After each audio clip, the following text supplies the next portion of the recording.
If I told you there was a Resident Evil game that attempted, emphasis on the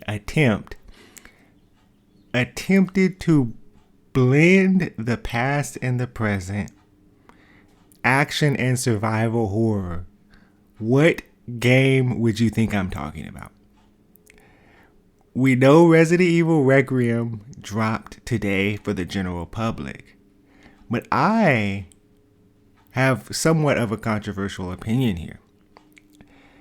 And I am here to tell you why Resident Evil Requiem is more similar to the hated Resident Evil 6 than most people would like to admit.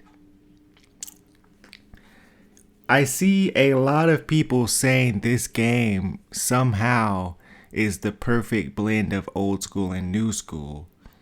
But like Resident Evil 6, this game does almost nothing right. After all the shills are done shilling, all the people that are lying to you openly telling you that the game is a perfect score so they can stay on Capcom's good side and get those sweet, sweet early release copies for free, mind you. After all that said and done, I have been bestowed upon you to deliver an actually real gamer's review. Let's just say that. Probably the first and only real person, non-paid shill here that has nothing to lose, and I'm going to give you an honest review of the game. So let's get into it. Bloop, bloop, bloop, bloop, bloop, bloop. Okay, that's my time machine sound. Basically, I spent the whole weekend with the game, replaying it. Resident Evil Requiem, of course, not 6. I wouldn't touch that with a 10-foot pole again. I played through it 3 times, and I think that was enough. Once on the PS3. Fast forward, as you can see, last year, replayed it on the PC, because I only have a PC now. And I think I did 2 playthroughs on like when it came out. So we're talking like the 360, 1 playthrough on the 360, 1 playthrough on co-op with the homies on the PS3, and then 3rd playthrough on the PC. Long-winded way of saying I somewhat know this game in and out. And as you can see, I have almost every Resident Evil here. I don't have like Code Veronica or Outbreak or I do have 7, but I have 7 on the Xbox app, and I'm not trying to like buy it on Steam just so I could have it in my library. But you just see I play these games. I play these games. You got some bum playing Resident Evil 4, which is overrated. But after finishing Requiem, I still stand by my take that Resident Evil 6 is at the same level as Resident Evil Requiem. Or should I say Requiem is at the same level of 6, because 6 was hated before. You get what I'm trying to say here. Yeah, let's just get into the review. And also, let's get this Steam page off of the screen. You guys are here for some gameplay. I know a lot of you guys have short attention spans. It's fine. I'm here to compensate, help you guys out. So, let's 3, 2, So our story starts off introducing our new main character, and we see that she's like some sort of FBI agent. So you probably think, oh, we're gonna like play as like some like badass female character, and then almost immediately after, she like knocks over everything on her desk. She's stuttering. She can't look people in the eyes, and I'm just like, oh my goodness, like they're doing like autistic representation in this game. Like I don't have a problem with autistic people, obviously, but I don't want to play as like some weak, underpowered character. I want somebody to be somewhat competent. So she's dispatched to go investigate a murder, and we as the audience know nothing about it. But C seems to know also nothing about it. So she seems to be like kind of incompetent and not know anything about it. And then we automatically have a flashback.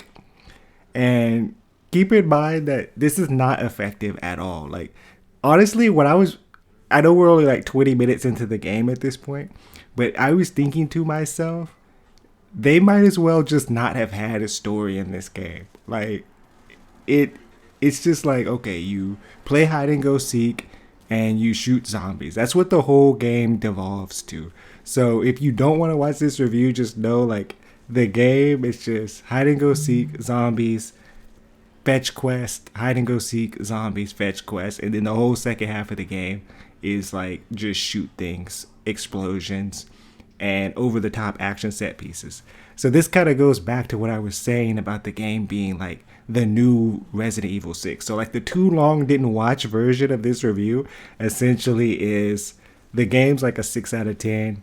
If you like shooting, explosions, Michael Bay-esque action set pieces, and you don't mind slogging through like the first, I don't know, 3, 4, 5 hours of this game, maybe even a little bit longer, 6 hours of this game, that's including cutscenes, then this might be for you. It might not. I mean, if you liked, how about this? If you liked Resident Evil 8, and if you liked the remake of 4 and or 6, you'll probably like this game. But back to what's happening. So it goes to a flashback to a character we're supposed to have some kind of like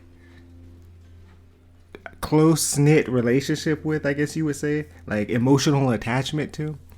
And it is the mother of Grace Ashcroft, which is Alessa Ashcroft. Now, I know that she's in Outbreak Files 2. 2 out of the 3 endings actually have her killed off in that game. It's like some online game that nobody played, but everybody acts like they're hardcore fans of now. She essentially hides something, and then she gets killed off, and it just kind of ends, and then we're just like, okay, I don't care at all. But I guess this is supposed to be a big moment for the character, as it mirrors Leon's survivor's guilt, which I honestly, like, I didn't know Leon had survivor's guilt, but they touch on that later on in the game, and it's very like sadness bait esque. Like, I didn't really like the fact that they tried to play on our emotions, but that's modern gaming in a nutshell, right? Every game tries to be The Last of Us. Every game tries to be these like sad little games. Every game tries to have a section where you look after a little girl. In fact, Resident Evil itself did that in not Outbreak. Now you got me saying it. And Revelations 2, where you look after like the little girl that has the superpowers or whatever. I almost spoiled something that happens later on in this game. But anyway, the flashback happens, and then that essentially tells you where to go in modern day time. So you go back and you find the little thing, and then a zombie attacks you, but this is kind of like a smart zombie that could fire a gun. You get scared, and then you run off. And then you get choked out by like the Mendez. He's like a Mendez ripoff from Resident Evil 4, and he's like this 7-foot dude that could like choke people out within an instant. So he chokes her out, and then it cuts to the main attraction, right? The reason we're all here, Leon. And I'm not gonna I'm not a blind hater of this game. Don't get me wrong. Like, the game is like okay. It's just not a masterpiece like everybody's saying, right? So this is the Resident Evil 6 style of gameplay, with like a hint of like Resident Evil 2 and 3, where it probably is not going to make any sense unless you play the game or look up clips on YouTube. But the section in Resident Evil 2 and 3 where you have to go through Raccoon City to get to the RPD? It essentially does like a ripoff of that. Or in Resident Evil 6 where you have to go through the like city of zombies or whatever. It basically does that.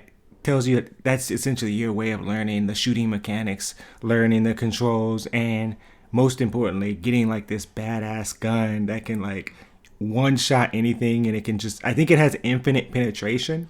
This is actually where I got, for all you trophy hunters out here, where I got the trophy / achievement for killing 3 zombies with 1 bullet, because I just shot Requiem one time and it like annihilated like 5 zombies. So I'm assuming it has infinite penetration. But Leon is actually trying to catch up to the main villain of the game because he chokes Grace out, like I previously mentioned, and then he like walks. He's just like walking through the city with her body. Like I thought these were like two separate areas, but apparently Leon like knows exactly where she is. I don't know if that's explained. This is off the top of my head, but somehow he like knows exactly where she is, so he goes to her, and this slow walking 7 foot guy somehow managed to lose. You can't make this up. He manages to lose like this special agent, super hyper aware, great situational awareness, right? Top tier. He has experience with tracking and experience with the supernatural zombies. The 7 foot guy walking slowly with a blonde woman over his shoulder loses the special agent in the crowd. Yes, you can't make this up. So it cuts back to Grace's section, and Grace is like, I know a lot of people said this part was peak, but of course those are like tourist new fans at like 7 and 8, and this is basically Resident Evil 8 at this point. It's without the guns and without the action. It's like you're slow walking. You have to go through, these areas, and it's like a Visage too. It's like a combination of Visage and 8. Now, for the people who liked those games, yeah, get this game for sure. But this is for the people who like are sick of these like Visage, Silent Hill PT, Resident Evil 8, Outlast clones. This review is for like those type of real gamers that's like, okay, we need to move on past these moments. We've had these great moments in the past, but I think it's time to let that die. Isn't it kind of funny how like the franchise that is about like brain dead zombies who only know how to do like one thing has this obsession over only do I don't even know what I'm saying. Like basically I've tried to call you idiots who like this game zombies. Like the fan base is like the actual enemies in the game. And I just find that kind of funny. Maybe they relate to the zombies or something. I don't know. But yeah, like brain dead idiots who only like to do one thing, aka the fans, love a series where brain dead creatures walk around only doing one thing. But most importantly, this section with Grace introduces the stalker enemy.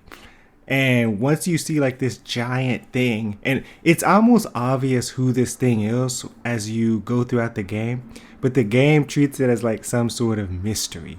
So after all that is done, because it just like cuts away once you get to see the giant creature thing. I don't know what they were thinking with the pacing of this game, but there's like weird moments where it's like something's happening, you're doing this, and then we're gonna have to cut away to Leon's section. Maybe it's because they know that we're tired of like just slow walking and just honestly boring gameplay for like 3-4 hours straight. So it cuts to the Leon section, and then we go to the hospital. It's the scene in the trailer where like he lets that woman die, and then the doctor, so he goes through, and then he sees the stalker enemy, shoots a stalker enemy in the head, right? And the stalker enemy, I'm just gonna spoil like a lot of stuff right now.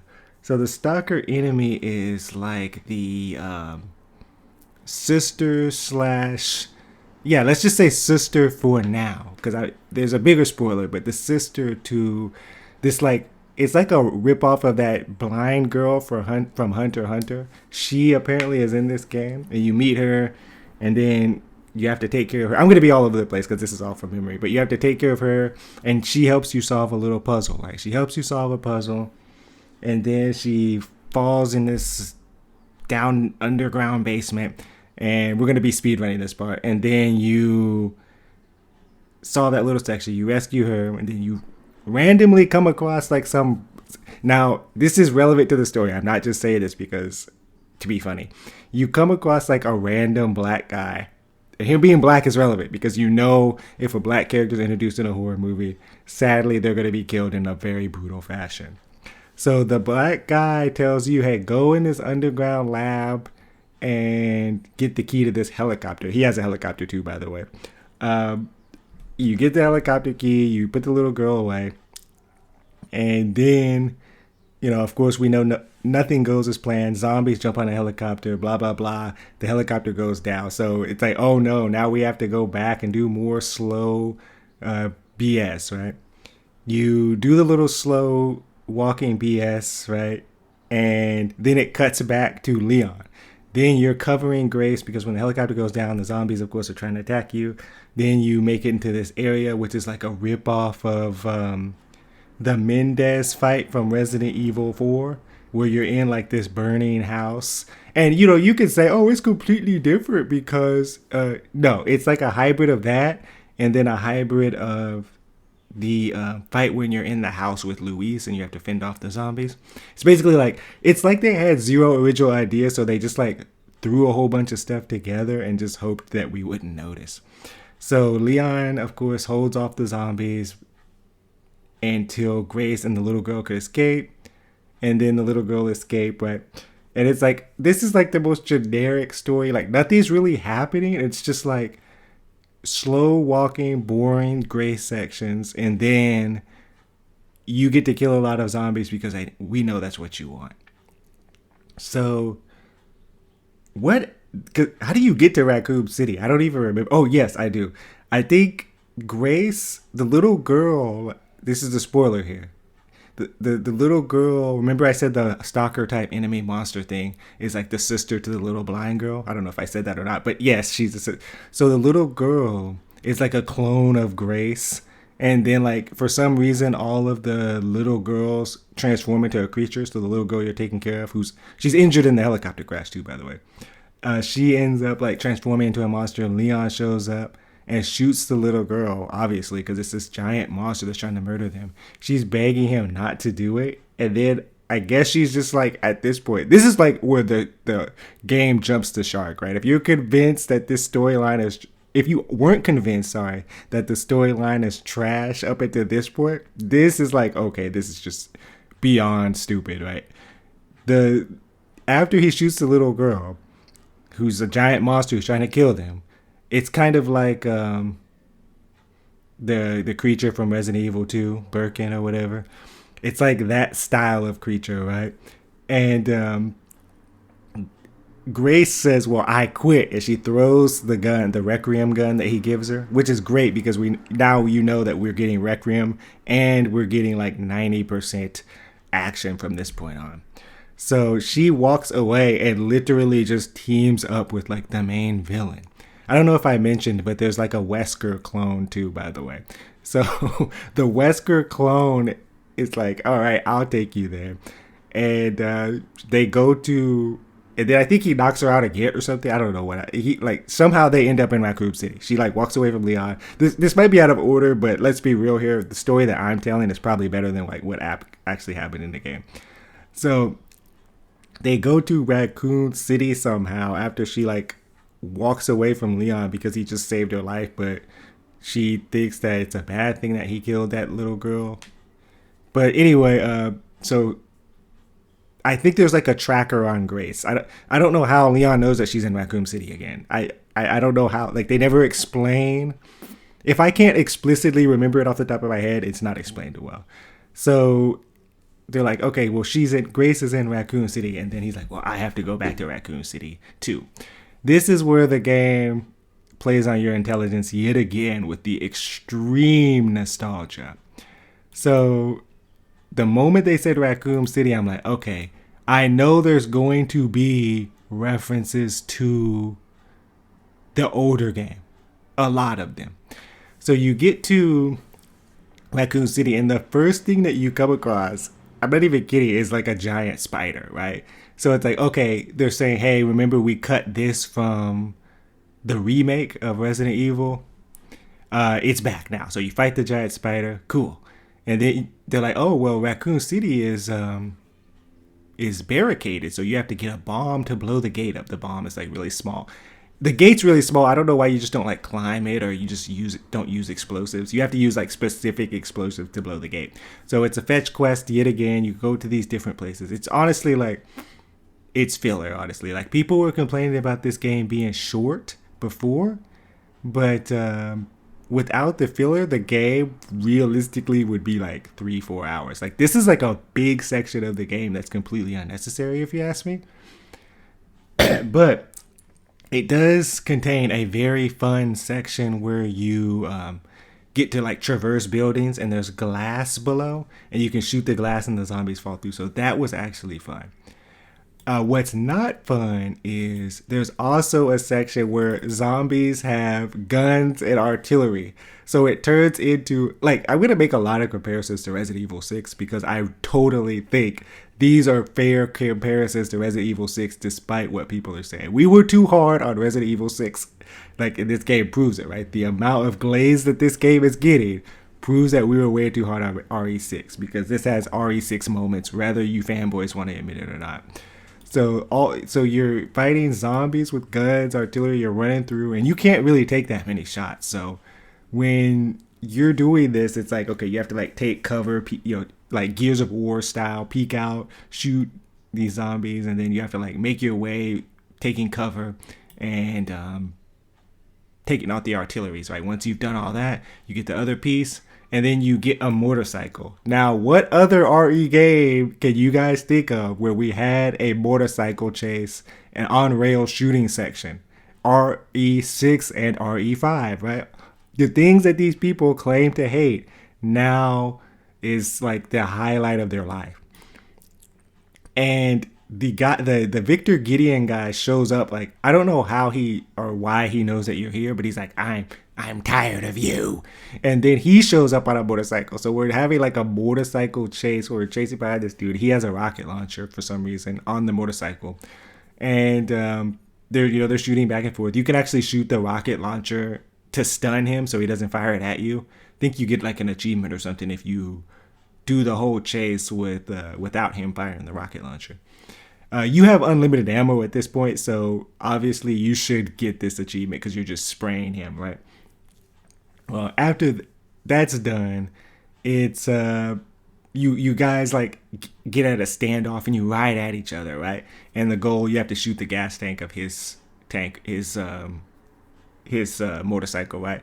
And then he just goes away. And then you conveniently like jump off of there's like this giant ramp, and the ramp you jump off of it's like solely over the top, total nonsense, right? I'm not asking for like extreme realism, but all the complaints people had about, oh, it's too action heavy, it's too over the top, about 5 and 6, this game has. So why is this game deemed like the greatest Resident Evil of all time? And I'm not just some onlooker guy. Like, I played all the games back to back to back over the past 2 months. I mean, maybe you could say, oh, you have RE fatigue. That's what the real problem is. It's like, no, I know these games better than anybody. But anyway, you end up at the Raccoon City Police Department, right? This is like more of a rant than a review. Like, I thought it was going to be a review, but this is completely unstructured. Because it's just like, I'm like thinking about all the dumb things that happen in the game. And I'm just like, oh my goodness, like, I just need to get this off my chest. Because I can't be the only one here thinking like this game is just not it. Like, it's okay. If you're a fan, if you play all the classic games and the remakes, because this game actually confirms that the remakes are canon, because once you get to the Raccoon City Police Department, it has flashbacks to the RE2 remake. It's pure like nostalgia bait, right? Pure member berries. It has, Marvin's death, and it I'm not gonna say what happens actually later on in the game because that's kind of spoilery, and it's gonna go into the next rant when I get there. But anyway, yes, you get to the police department and you can inspect like all these items, like the puzzles and stuff. And Leon makes a comment to himself about how, oh, these puzzles were very weird, right? Because this game like literally has no puzzles. That's another thing that's kind of weird. They like cut out all the puzzles and dumb down the game for the modern gamer, as they like to say, right? And then you can go into the old places on the RPD and you can see like his desk and his notepad, which are like, somehow they survived a nuke. They're like in flawless condition. I don't know how that's explained. Like, even Leon himself says like, I don't know how that's still standing. It's like the game knows how dumb it is, but it doesn't care because it's playing on your nostalgia, right? And he comments about, oh well, Marvin was a good man reporting for duty, right? It's like, you knew him for like really what, maybe a couple of hours at most. Like, yeah, it's sad that he died, but I mean, he acted like these guys were like, they went to the academy together and were like brothers in arms. And even the fourth survivor shows up, right? Even the tofu thing, the tofu show, it's like, oh my god, like, why he did like peeks out through a window, right? And it's like, okay, well, can we stop with the dumb nostalgia bait? And it's almost like the game heard the answer to my prayers, because once you walk past a certain point, it just like abruptly cuts to what Grace is doing, and she's like there with the Wesker clone, and he's telling her like, oh, that girl that Leon killed. I don't even know if he says that. How would he know? But he's like, the girl that Leon killed is actually like an evil clone. And you then it cuts through like a ripoff of the hide and go seek puppet section from RE. Is this RE8 DLC, the Shadow of Grace DLC, where the puppets are like trying to hunt you and you have to hide from it? Like, it's basically just that, right? You hide under the beds, you do all the same things that you did in RE8. It I don't know, like, I get zero innovation here. So you get past that part, and that part is just to tell you that, oh, this part is like a flashback, by the way. I don't know if I said that, but you're playing as like one of the little girls that they experimented on and tried to make into a perfect clone of Grace. And then that little girl gets killed at the end of the DLC. So I guess it's just to show, hey, these little girls are actually evil, right? And then it cuts back to Leon after that cutscene, almost as to say, like, we know you're tired of these little sneaky sections. Let's just get back to the real meat and potatoes, And then Mr. X shows up. Oh, no, you know what? That's a lie. Leon stumbles across the room where Grace is talking to the Wesker clone. That's what happens. And then he's like, he says, I don't have time to play with you, which I assume is a reference to Wesker saying he has 7 minutes to play with Chris. So he's like, I don't have time to play with you, Mr. Kennedy. And then he just leaves. And then Mr. X drops down, and they do the typical like action movie, what do they call them, legacy film thing, where they're like, he's like, I remember you. Leon says to Mr. X, aka the Tyrant, I remember you. And then Mr. X punches him like 30 feet back. Somehow it doesn't kill him instantly, because Mr. X was like a one-shot thing, right? He punches you, and he's like, I remember that too. Leon giving the typical like, I'm too old for this, speech. And you run away from him. There's no way to fight him or kill him or whatever, right? After that little exchange, he like one-shots you basically, and you make your way to, this is the sadness bait moment, to the Kendo Armory gun shop, right? And you go to that like little shed that they have where Kendo and his daughter was, and this confirms something that we've asked questions for over the past like 28 years, right? Did Kendo survive? Did he shoot his daughter? What happened, right? And there's only one skeleton in that room, so I don't know if Kendo actually made it out, because the remake has that DLC where Kendo survives, right? He like shoots his daughter in there, and then he makes it out to a helicopter, right? So I'm assuming that's canon. I assume so because the one skeleton would be the daughter, right? Because she's a zombie. There's no way she could make it out. So Kendo, I assume, survives, but Leon starts crying and says like, I'll never let something like this happen again, as if he had any control over the matter, because she was literally bitten by a zombie, which is the fault of Umbrella, not you. But once again, sadness bait. So many people are letting it fly. And then as you walk out, Mr. X is like standing there like a nemesis with like a missile in hand. And I might be wrong here, but I don't think he ever had missiles, but maybe he did. I don't know. And then Leon's like, I couldn't save them, but I could stop bastards like you. As if Mr. X killed the Kendos. Maybe I'm just insensitive here, but I don't know why they tried to tie the two together. So you actually fight and defeat quite easily Mr. X. It's almost shocking because you no rocket launcher, nothing like that in a 1v1. But you 1v1 him and you like axe out his heart. So I'm like, okay, I guess his heart was his weakness the entire time. And then you just like stumble forward, and then more like nostalgia bait here happens, right? Like I said before, everything that they cut out of the older games is in this game, almost to make up for it. Maybe they like were going to put it in the original Resident Evil 2 and 3 remakes, but they ran out of time, but they still had the assets that they wanted to use. So this game is basically like a B-side to all of those older games. If you don't know what a B-side is, it's like throwaway tracks. Like in movies, I mean in music and stuff, there was record players and you had to flip the record player over to get the B-side. Anyway, this is like the leftovers, the scraps, the sloppy seconds of all those games. And you fight the flowers that were cut, or the plants or whatever that were cut, because in the remake, RE2 remake, if you guys remember, instead of the flowers, there was like those plant zombie hybrids, because probably would be easier to like just slightly modify an asset that already existed into like some one-shot enemy rather than completely create the new flowers, right? So essentially they're like making up for the fact that they didn't have the flowers in RE2. And you get the flowers, and then somehow this underground like flower infested area leads you to like a secret lab that Umbrella has.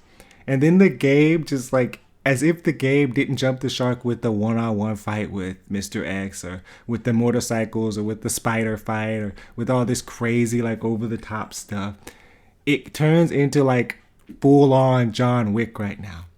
I'm not even kidding. Like you're walking in the lab, and then like a task force just comes out of nowhere, aka like these are fully competent humans with guns, right? Special forces, those type of guys. And they throw they don't throw a smoke grenade in. Scratch that. They just walk in there like normally, but there's like these tanks that are full of like smoke and gas that you could shoot to obscure their vision.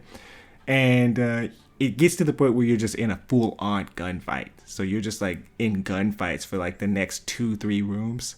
And as I mentioned earlier, with the mortar section of this game and the other part where the zombies have guns, like you can't take that many hits. So this was my second playthrough on classic mode. There's only 3 difficulties. There's casual, there's classic / modern, and there's insanity. I haven't done an insanity run yet, but I've done classic and modern back to back. But anyway, these guys can like 1-shot or 2-shot you. I know you can heal up and you can get armor and stuff like that, but it's just really annoying because you have to completely adapt your playstyle. Because even in the original RE4 and I think the remake, bullets didn't do that much damage because the game is not designed for that, your movement and stuff, right? But in this game, it almost assumes that you just like have like really good movement and cover based mechanics, but the game doesn't have that. So this part, I'm not afraid to admit it, was kind of not a struggle, but like a weird shift that you had to make. And this pretty much happens until you get to the final area of the game. It's just gunfight after gunfight, and it just slogs on. And eventually you get to a point where I was going to say eventually you get to a point where the final boss happens, but no, I'm skipping forward a lot of stuff. You know what I just remembered? Because I'm like, task force. I know there's something that I'm leaving out. A part happens in this game, like, it's like they just looked at like, this is like the greatest hits collection of RE games, because it turns into a very bastardized version of the Krauser fight from RE4, which they already ruined in the remake, and they ruined it even more because Hunk, which is known as, now is he the 4th survivor? Did I botch that earlier? I called somebody else the 4th survivor, but I believe Hunk is actually the first 4th survivor, aka Mr. Death, right? The like special forces agent. And I believe he's in 4 and 2 and Operation Raccoon City, if anybody played that mess, which I actually did because I play games. I play every game. And I had a friend that was telling me like this game is peak, man. You got this is like back on the 360 days. You had to play it co-op with me, man, and I actually did. It was okay with friends, but anyway, you get in like a one-on-one knife fight with Hunk. Well, there's no knives in this game, so it's that you both have tactical tomahawks. I have no idea why Hunk has a tomahawk. I guess to match yours, but realistically, wouldn't you have a knife instead of a tactical tomahawk? I don't even know, but you get in a tactical tomahawk fight. See, that doesn't even sound right to say with him, and then you kill him with kind of with ease. Weirdly enough, I mean, Hunk is really like he's like what a 60-something-year-old man at this point, but he's like moving like some kind of like I don't know, like he was in Raccoon City, right? Well, he is in Raccoon City, but like in the original RE2, or he's moving like not much time has passed is what I'm saying. But you kill him with like he just shows up just to get killed essentially, which is a common theme in this game, because after you kill Hunk, you actually confront the Wesker wannabe, right? The Wesker wannabe fights and almost kills Leon, right? But then Leon at the last second shoots like this. I don't even know what to describe it as. He like shoots this thing on the platform and then they fall down into the like trash pit. It's kind of like in RE4 where you and Ashley like jump down into the pit or whatever and you have to fight regenerators, which I actually thought somehow regenerators would be here. And this, to my knowledge, is the last time you play as Grace, kind of. And you switch back to Grace because Leon gives Grace a boost up. You have to activate this panel to get rid of like stuff in the way. So I'm just like, great, more hide and go seek. And this is the moment where I thought it was kind of cool because it introduces lickers again, which are my favorite enemy type from RE. But something extra dumb happens almost immediately after that kills the vibe.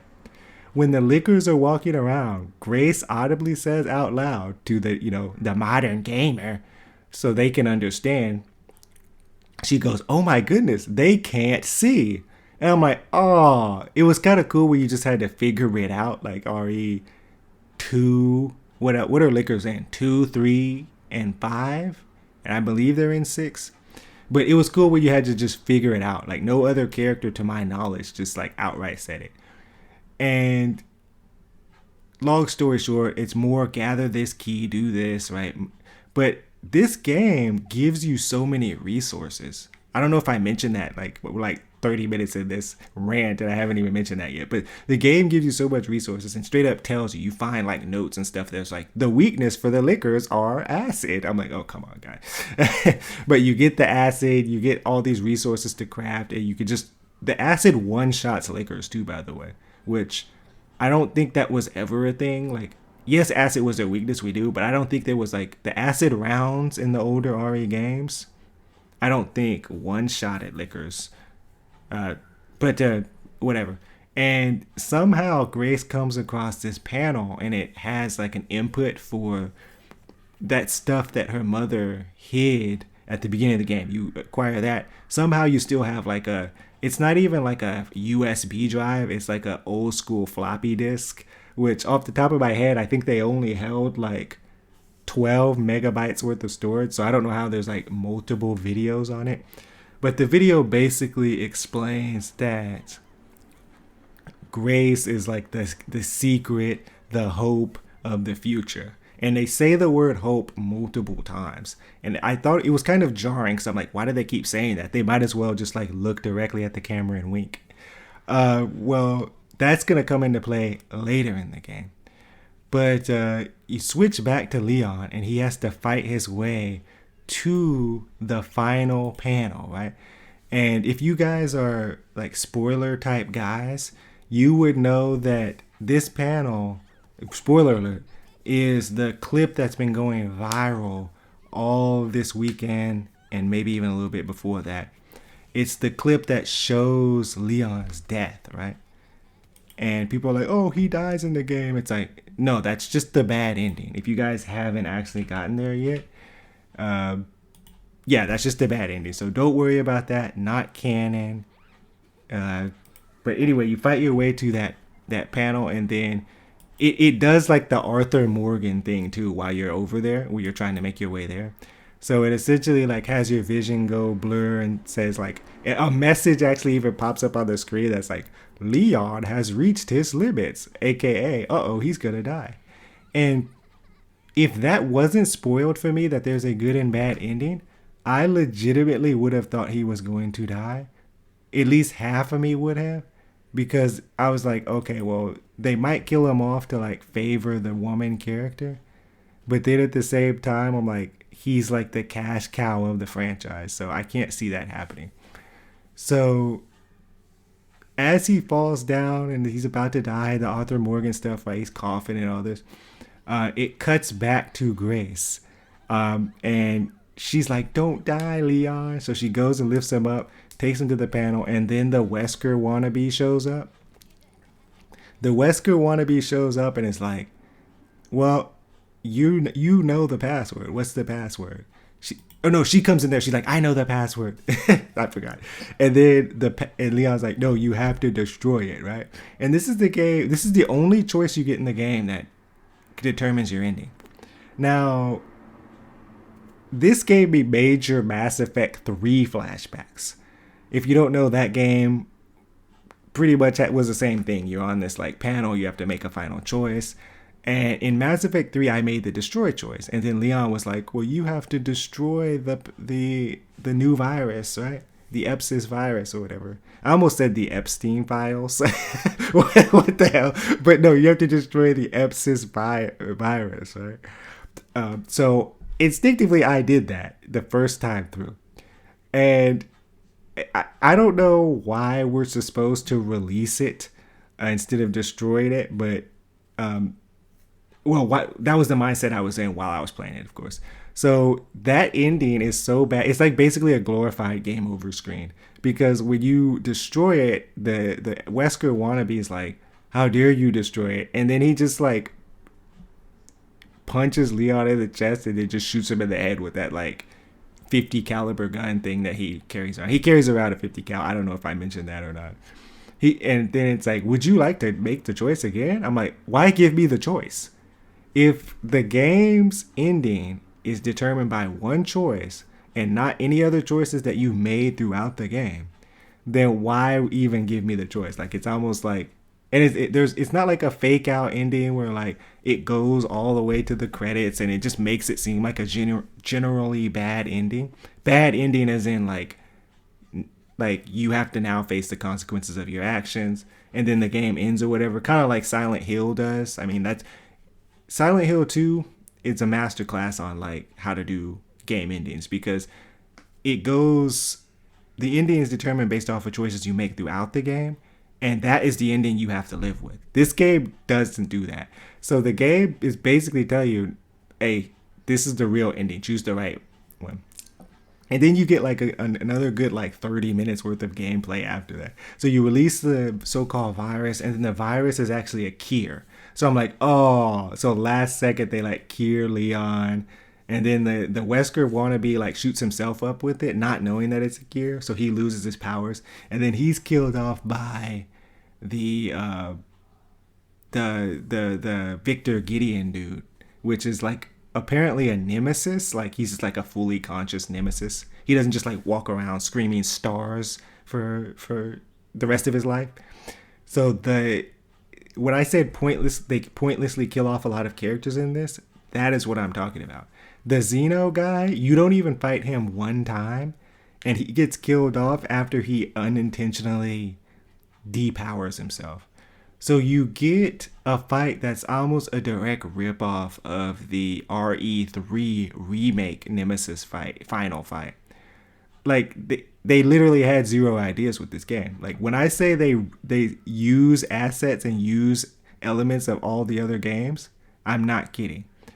And the game, once the Nemesis guy is dead, you're in like an underground lab.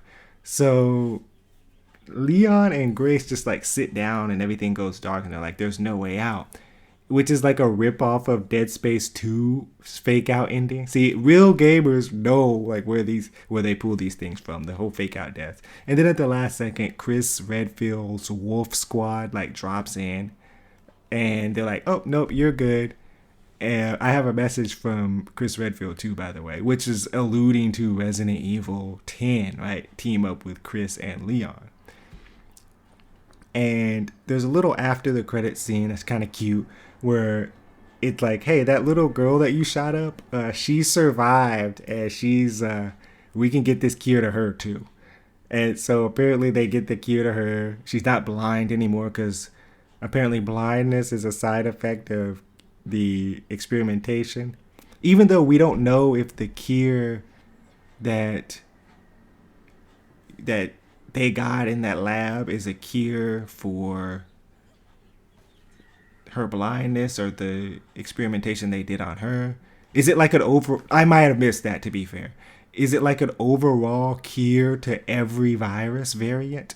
Because the cure is actually made by Orwell Spencer. So he's like at the end of his life, he's like, I've unleashed these horrible horrors on the world, but I want to make amends, which is kind of a weird retcon. It's almost like they just didn't want to kill Leon off, so they decided to. Well, we're gonna have to make a way to cure him.